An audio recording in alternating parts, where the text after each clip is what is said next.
ဆရာကြီးဖွင့်နေစတဲ့အပြစ်နဲ့ရေးဆိုတဲ့အချင်းလေးကိုဒီဆိုလေးကိုအတွက်ဝိုင်းစုခံလေးကိုဖိတ်ခေါ်ပါရရှင်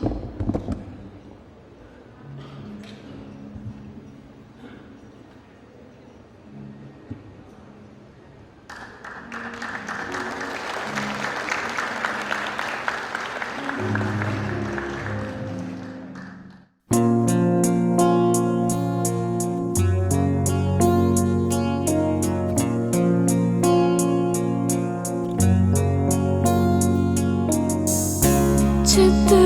ဘေးနာမှာနေတဲ့ခဏနူးညံ့တွေထွေးသလိုအကြည့်လေးများတဲ့တင်ထားမဲ့တို့စိတ်ကူးတွေအကုန်ငွေဖြစ်ခါရဲ့နှလုံးသားဟာပန်းလို့ကြွေကြတယ်မနေ့ကမင်းတဲ့တွေတို့ကြလေ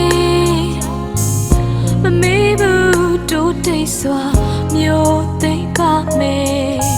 အလုံးကစိုးရင်စိတ်နေတတိပေးကြပေမယ်ကြားစကားလို့ရင်မယုံထ